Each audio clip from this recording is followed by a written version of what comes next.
Hell yeah, I love America, and I hate Bud Light because it's full of Yeah! Freedom! That was all. It's going to be hard to find a better visual summary of Republican politics. Manufactured outrage steeped in bigotry perceived as taking away someone else's freedom is the right wing's favorite and most sinister strategy. What does that mean? What Freedom? you just said? What does freedom mean? No, you said I hate Bud Light. Why do you hate Bud Light? Well, because they cater all the wokeness and the not the un-American spirit. What was un-American that they did? It's safe to assume this bigot is talking about Bud Light hiring trans influencer Dylan Mulvaney for a one-off ad campaign to target a new demographic of potential consumers, which is arguably one of the most American things a company could do in today's economy. Well, let's be clear. When you do sponsorships, you definitely do sponsorships for the money, too. Money is definitely a part of it, but money was not the decision-making there wasn't the reason that I made the decision. All the things that I just told you are why. I mean, there's more to being aligned with a sponsor, a major sponsor like that, for as long as I'm going to be.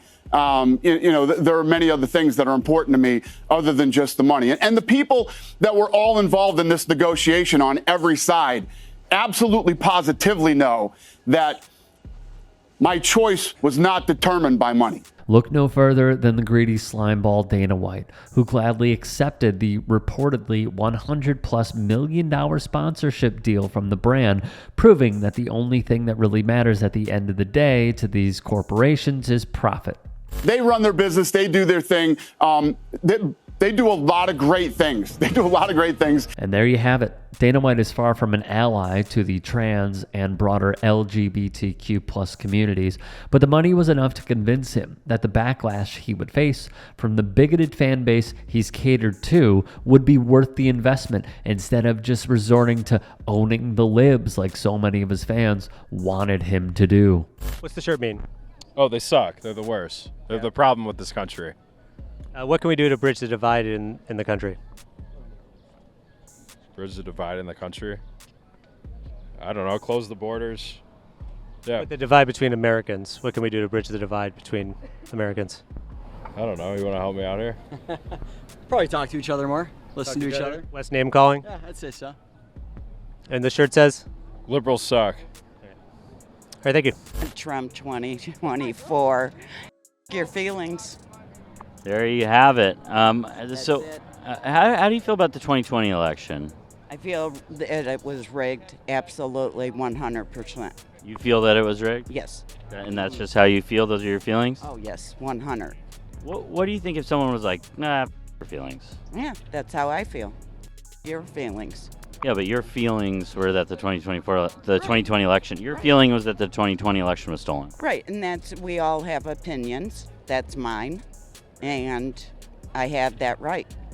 So the real danger with the own the libs at all cost attitude is that it permeates into every facet of someone's belief system and empowers people who think the same as this woman to become even more entrenched in their beliefs. No amount of legitimate, tangible, and irrefutable evidence could change her mind about the 2020 election and all of the other lies she believes, because she is consciously deciding to live in denial and close off her mind to anything that even slightly challenges her point of view.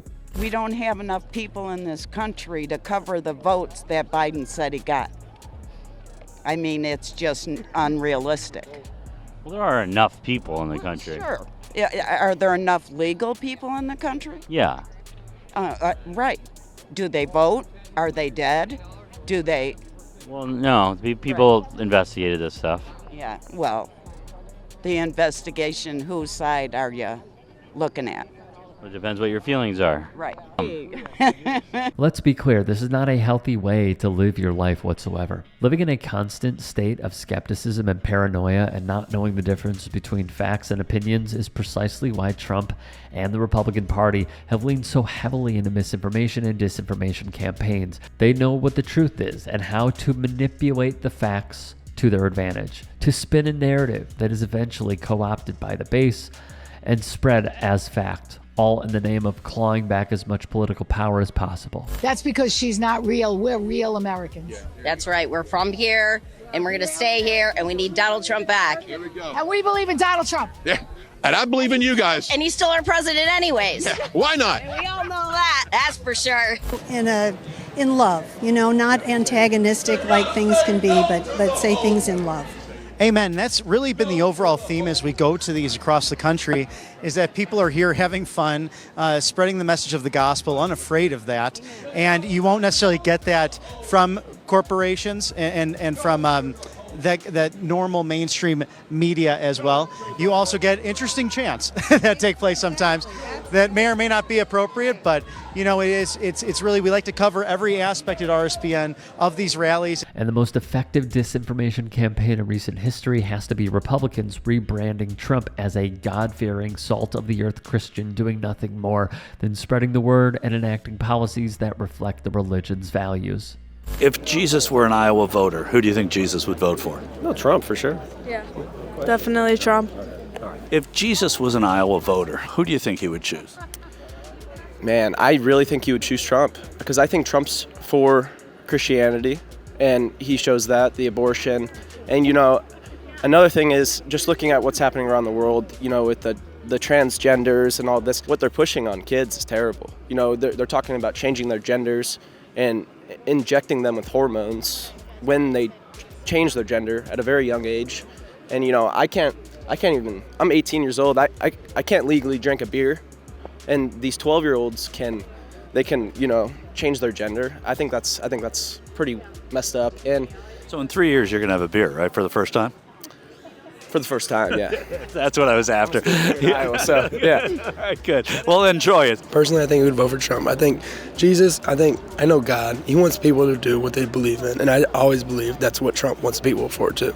If Jesus were a voter in Iowa, who do you think he'd vote for in this next election? I'm praying that Jesus would vote for Trump because, more recently, I don't think Trump was a really strong believer when he entered the race in 2016 or 15, whenever. I really see his life is changing, and now when he speaks, he points people in the direction of God, and that, hey, he's not the answer, but Jesus is the answer.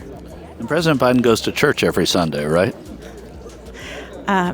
That's not what's important. It's your personal relationship with Jesus. If he's not living a life for Christ and following Christ, really following Christ's principles, then the fact that he's going to church every week means nothing. What is it that you like so much about Donald Trump? Well, I'm Catholic, and I like that he's pro-life and against abortion. And my family grew up in communism. I'm actually from Slovakia, so they know how it was, and we don't want that lifestyle. That's why we came here. You know what I'm saying? President Biden is a Catholic. He goes to church every Sunday, and he's been consistently an observant Catholic. How does that wash with you with his Catholicism? Well, how are you going to sign for abortion if you're a Catholic? That goes against everything we believe in. So I don't really agree with his values. I don't know. Is there one nice thing you can say about President Biden? Is there something that you do like about him? Is there something he's done? Is there something he said? Do you think he loves the country? No, I don't have no words for him whatsoever. Hey, I appreciate you watching. Now, if you can, please do become a channel member by going to youtube.com/tytsports and clicking the join button. If that's too much for you, you can just go to tyt.com/join to become a member. It helps all of us out here at the Young Turks and keeps our network afloat. In addition, you could follow me on my socials on Twitter, Instagram, and TikTok. Appreciate the love. Have a great day.